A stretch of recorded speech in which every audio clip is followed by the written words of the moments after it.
leur faire remplir un questionnaire avant même qu'ils aient vu à quoi on ressemble, ou de la façon dont on parle, ou de la façon dont on se tient.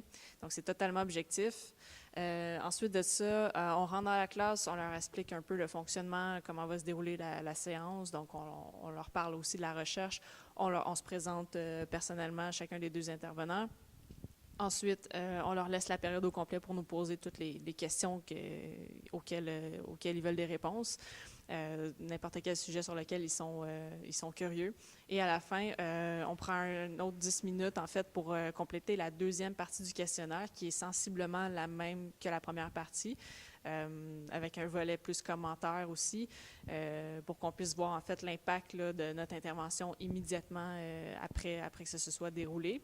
Puis, on profite également de ce moment-là pour parler aux jeunes des différents organismes qui existent au Québec, que ce soit des lignes téléphoniques ou des sites Internet auxquels ils peuvent se référer si la période de questions n'a pas été assez longue ou s'ils ont d'autres questions auxquelles on ne peut pas répondre.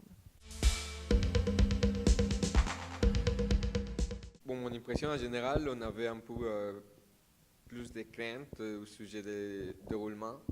Étant donné l'avertissement du professeur, je pensais qu'il peut-être il aurait des insultes ou des gens plus distraits. Finalement, on a eu plus de participation que moi je m'attendais même.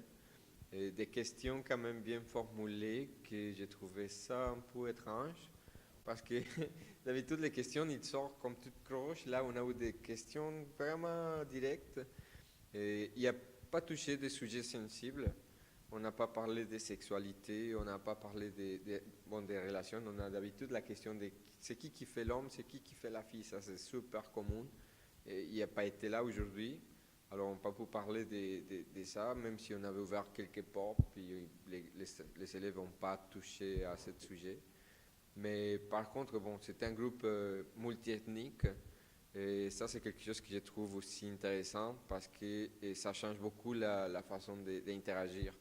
Quand c'est des groupes d'une culture seulement, là, on va aller voir plutôt les questions de personnalité, comment est-ce que vous faites pour vous reconnaître, ça, pilote. Mais aujourd'hui, on a parlé un peu de religion, on a parlé un peu de comment est-ce qu'on sort du placard, comment est-ce qu'on fait. Puis ça touche plusieurs cultures, donc à la fin c'est intéressant, c'est enrichissant comme toutes les interventions qu'on fait. Ce qui m'est arrivé de plus étrange, c'est peut-être sensiblement comme aujourd'hui. En fait, je suis arrivée dans une classe, j'avais pas été informée que c'était un groupe où il y avait des gens autistes dans le groupe. J'ai pas eu la formation, j'ai pas eu les outils pour savoir comment intervenir auprès de cette clientèle-là. Donc, j'ai vraiment essayé de faire du mieux que j'ai pu. C'est rien d'exceptionnel qui est arrivé, mais les questions étaient... j'ai eu des questions sur les animaux, beaucoup. Donc, on a donné un cours de biologie carrément cette journée-là. J'étais avec Clermont, un autre intervenant. On a eu des questions aussi sur les intersexes. C'était la première fois qu'on me posait cette question-là.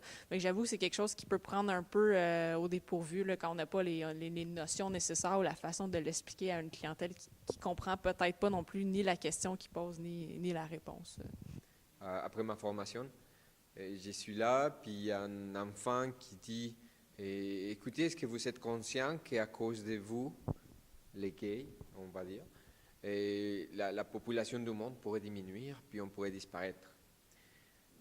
Ça, c'était vraiment intéressant. J'avais envie de rire. J'étais assis en arrière, mais je ne pouvais même pas faire de mouvement parce que, bon, comment est-ce qu'on va répondre à ces questions? Lui, les gars, ils pensent qu'on va faire disparaître la population, mais quand les données disent tout le contraire, non? Les gens, parfois, ils ne savent pas si on vient parler de notre vécu ou ils pensent qu'on va arriver devant, puis eux ont déjà demandé si on ne pourrait pas mettre des diapositives. Est-ce que vous pouvez faire un PowerPoint la prochaine fois? Mais non, on n'est pas des profs, on ne vient pas parler en classe de sexualité. Donc, c'est une belle façon de leur changer ses habitudes. Ils sont très habitués à regarder des PowerPoint ou des images, mais là, l'image, c'est nous-mêmes. Donc, c'est très intéressant. Merci beaucoup de nous avoir accueillis dans la classe et au plaisir de peut-être vous recevoir un jour en Belgique pour venir voir comment ça se passe chez nous.